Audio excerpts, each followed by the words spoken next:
Well, welcome to Short-Term Rental Riches. Today is an extra special episode because it's number 300. Almost 6 years have passed since I first started putting out content each and every week, starting on the podcast, but now, of course, on YouTube as well. And my journey as an STR operator and owner and investor has really changed over the last decade since I first started with that small fourplex and now owning properties in multiple countries and multiple cities and managing those alongside hundreds of other properties with our amazing virtual team that is spread out all over the world. Today, I'm going to be sharing how this journey unfolded, how we get excellent results no matter where we are, and also break down the pros and the cons in the industry and my most influential resources. Whether you're just starting with your first short-term rental or you're growing your portfolio, the lessons in today's episode are going to help you along your journey. So here we go. Let's jump into 10 years of short-term rental history in one jam-packed show. I'm going to rewind just a little bit for those of you new to the show. The whole reason I got into short-term rentals is because they were making more money than my long-term rentals. But of course, this was over a decade ago, so a lot of things have changed. I got into real estate really in the first place after reading that purple book, Rich Dad, Poor Dad by Robert Kiyosaki. I'm sure like many of you. And over the years, I've had the pleasure of meeting with him multiple times, having dinner with him. He's been a huge influence on me, but it hasn't stopped there. I think the reason that we've made it to 50,000 guests and that we're going to make it to 100,000 very soon, and pretty soon we're going to be at 1 million guests, we're just going to keep growing because we've fallen in love with the problem. And this idea comes from a book written by the founder of Waze. In the book, he encourages entrepreneurs to relentlessly look at the actual problem and not the solutions, right? We know in this industry, we have a lot of software solutions. We have a lot of management options, but to actually fall in love with the problem and understand it is what's going to create true success. And so our team has the benefit of owning our own properties alongside the hundreds of properties we manage. So we're in this day in and day out, improving our operation. And I know one thing for sure after 10 years in the industry with short-term rentals is that the better you operate your properties, the more money they're going to earn and the better your guest experience is going to be. That, of course, is easier said than done. It requires a lot of experience. Of course, we're not going to achieve what we want if we're not taking steps each and every day. And so this leads me to really the biggest influence I've had in my life. It came from a book called The Slight Edge by Jeff Olson. And I'm not going to break the whole thing down here. I just want to break down the main point is that we're either getting closer to our goal or we're taking steps away from it. Everything we do is either moving us closer or further away. Like we know the things that we need to do, but they're also easy not to do. And because they often take a long time, we don't see the results and we stop. So I'm going to give you my top 7 books in the order I would read them that I think is really the blueprint for achieving whatever you want. Whether it's short-term rentals or whether it's something else, I promise you, these are game-changing books. When I started over a decade ago with that fourplex, there was just a little over 1 million Airbnbs in the whole world. And today, fast forward, there's over 8 million. So 8 times more. So that's one of the biggest changes, right? Just in the number of sheer short-term rentals available and in the way that we use them. But when it comes to operations, well, we know that that has gotten much more challenging as well. So going way back, my first short-term rental was easy. I literally put it online and people were booking it. It was staying occupied and I was earning way more money than I was as a long-term rental. The reality today, though, is that it's much more challenging to find a cash flowing investment because prices are higher and interest rates are higher. And the amount of rent that we can get hasn't gone up that much. And if we're in a market that's oversupplied, well, then it's actually gone down, right? All these new units driven up the amount of supply. And if the demand hasn't kept up, which it hasn't in a lot of these places, then it's much harder to make money with short-term rentals today than it ever has been. Management has gotten much harder just because there's much more units and demand has not kept up.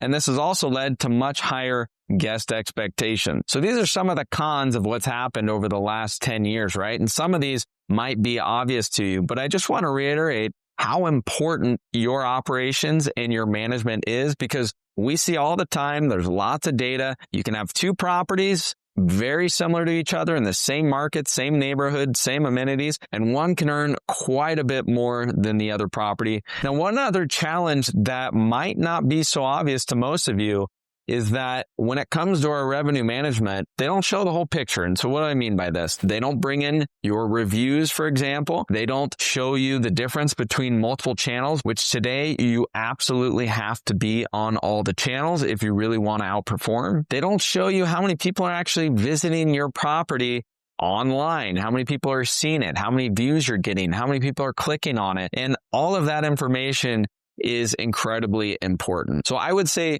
today, this is one of the biggest challenges because markets have gotten so much more competitive. Dynamic pricing is really a given now, right? You could be using Price Labs or AirDNA or Wheelhouse or any of the pricing tools. That's pretty easy to turn on, but then you got to know how to use it, and they're getting more and more complex. And then you have to account for all this data that's not actually in those pricing tools. So yes, today, the industry is much harder than it was 10 years ago, but there's still lots of opportunity. We see it each and every week. And if you're managing your properties really, really well, then you can outperform your competition. All right, let's talk about the positives now. So AI is all the buzz these days, and it's made its way into the short-term rental industry, and it's not going anywhere. It's going to pick up steam. It's going to provide more and more tools for us to make the operation easier, to make the guest experience easier. So I'm really excited about that one. I'm also excited to see that the supply is tapered off in a lot of markets and that people are still going to continue to use short-term rentals. So I did an episode recently where I talked about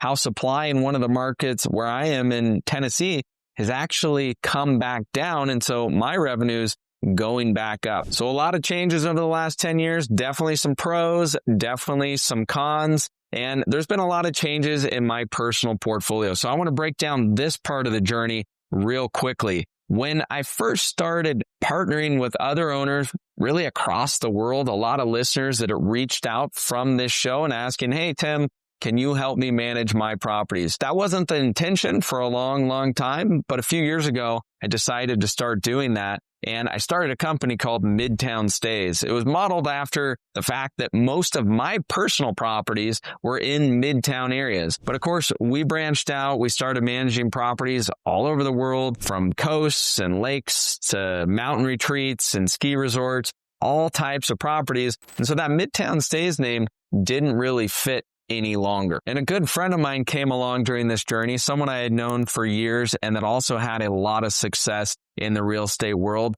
He built a hotel. He had multiple properties in multiple countries, operating them as short-term rentals. And he said, hey, Tim, have you ever thought about partnering with someone?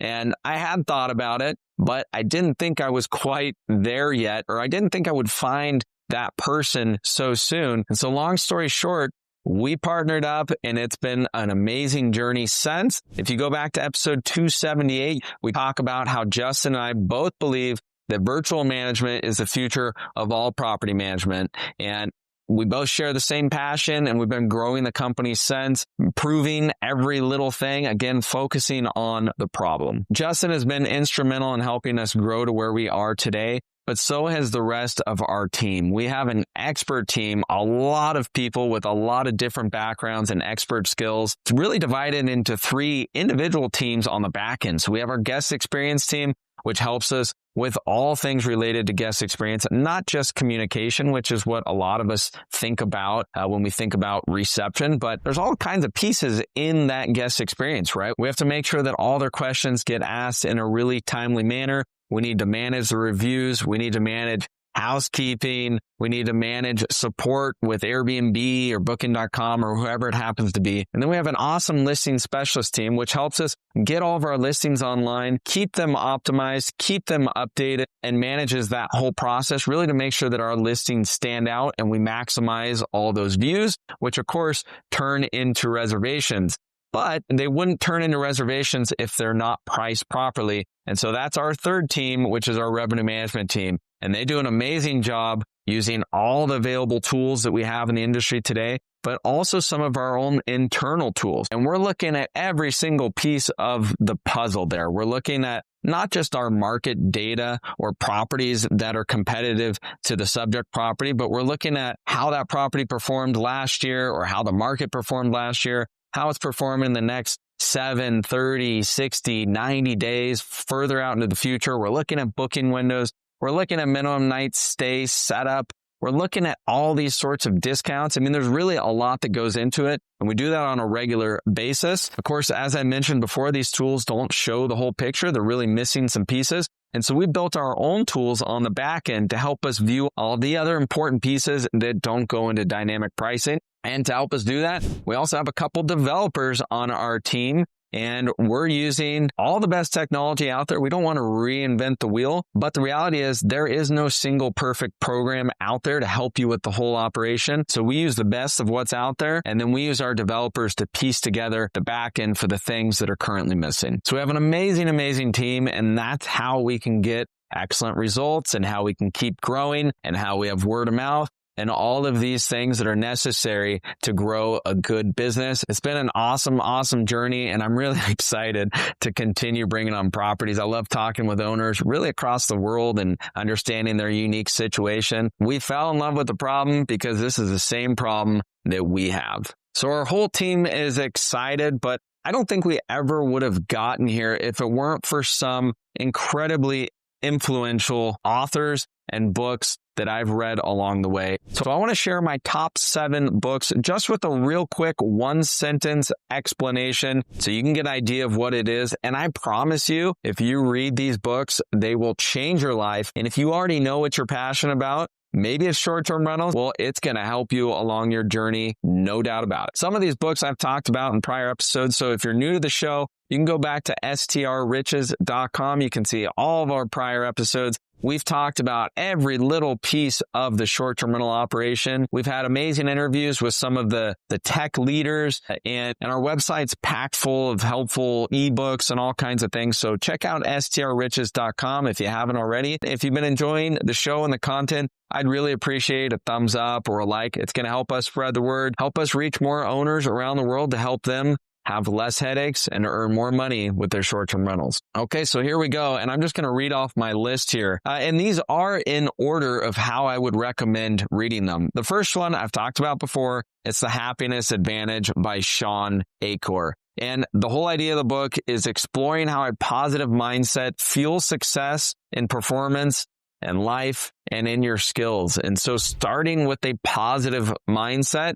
really provides more success. And one of the big takeaways from the book is that happiness is learned. It's not something like we're born unhappy and we just stay that way, but we can actually improve it. It is a habit. And I've got another book here on habits. So number 2 is Mindset, and this is by Carol Dweck.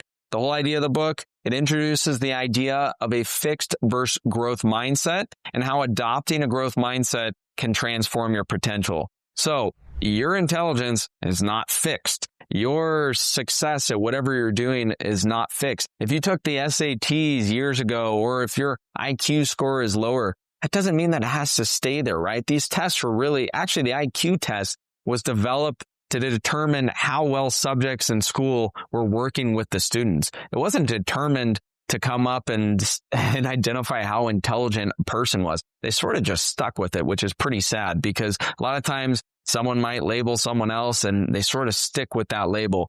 But this book is a mindset changer. Basically says we can get better at whatever we want. We can grow at whatever we want, not just in the business world, but also in our relationship. Okay, the third book, Slight Edge by Jeff Olson. I already talked about this one, but just to recap that real quick, it emphasizes how small daily decisions compound over time to produce either successes or failures. Number 4 is Atomic Habits by James Clear. So even though we know we need to do these little steps, they're not easy to do. And so Atomic Habits makes those steps easier. It makes your habits easier to do. And here's the 1-sentence takeaway. It offers a practical guide to making small, easy changes that lead to remarkable results by making habits obvious, attractive, easy, and satisfying. That is key. Number 5, I've talked about this one before as well, but this is a classic. You've undoubtedly heard about it before. It's Napoleon Hill's Think and Grow Rich. It's over 100 years old, and the information in that book is as important today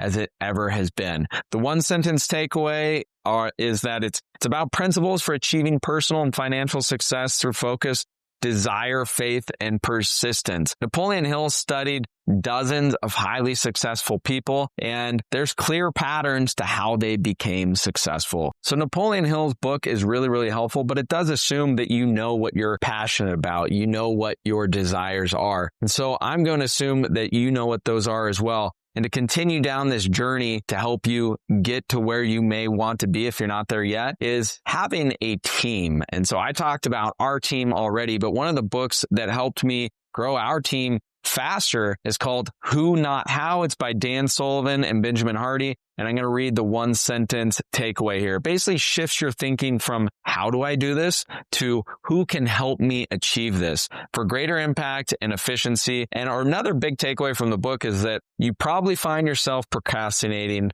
with quite a few areas of your business, of your short-term rental operation, whatever it happens to be. Those are very likely the things that you least like doing. But that doesn't mean there's not someone else out there that enjoys doing those and also does them better than you do. And so if you don't enjoy any part of your short-term rental operation, well, of course, we would love to help you with that. Shameless plug there. Number 7, this is the last book. This is The E-Myth, and this is by Michael Gerber. The one sentence takeaway explains why most small businesses fail and how to build a business that works without depending solely on you. So all of these things are connected. This book is a true classic. And this is assuming that you want to build a business, right? You found something you're passionate about. You set up the habits to get you there. You realize that those habits really do turn into really big results, but they don't show up overnight. You found some people on your team. Well, finding people is just the first piece. And then you have to train them, right? And that's what we find a lot of times with the property managers that we're working with is that training process requires a lot of experience really and a lot of time and a lot of standard operating procedures. But the E-Myth will help you discover those standard operating procedures and really put them into place and develop a platform. So there you go. My top 7 recommendations for books that truly changed my life and also in order of how I would read them. Now, again, I know most of you aren't probably going to go out there and grab these books. If you want me to do a full episode breaking these books down further, I would love to do that because as I teach about what I'm learning, it helps me learn it even better. That's another reason why I've loved doing this show over the last 6 years. So leave a comment down below. Shoot me an email from strriches.com. Let me know. I'd love to do an episode just on those books. But coming up, what I'm excited about for the future. If you've tuned in for a while, well, you know that I'm building a boutique resort hotel here in Medellin, Colombia, where I currently am. 20 units on the side of a mountain with an amazing view. There's really nothing like it here in this city. I think it's going to be an amazing project. It's almost been 3 years now, but we've seen some really good progress. So I've got a future episode coming up. I promise. I know I keep talking about this, but I will show you some footage of that project, some of the first units, the designs,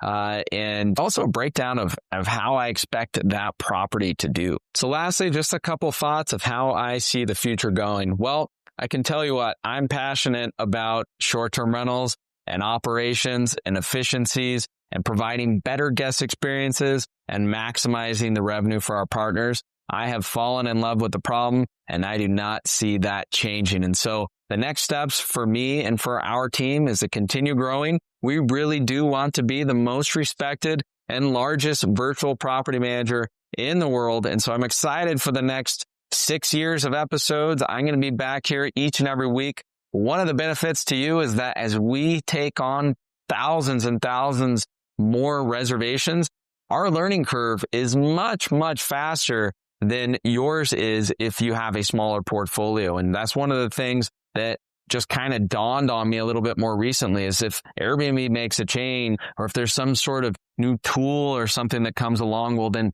we can test it quicker than we could 5 or 10 years ago when our portfolio was much smaller. There's a fabulous quote by Les Brown that says, to achieve something that you've never achieved before, you have to become someone that you've never been before. So those 7 books that I mentioned will help you become someone that you are not currently today. I promise they are life changers. I hope you found these last 6 years of episodes really helpful. This was an exciting episode for me. It's been a long journey. We've learned a lot. And until next time, I hope you have a fabulous week.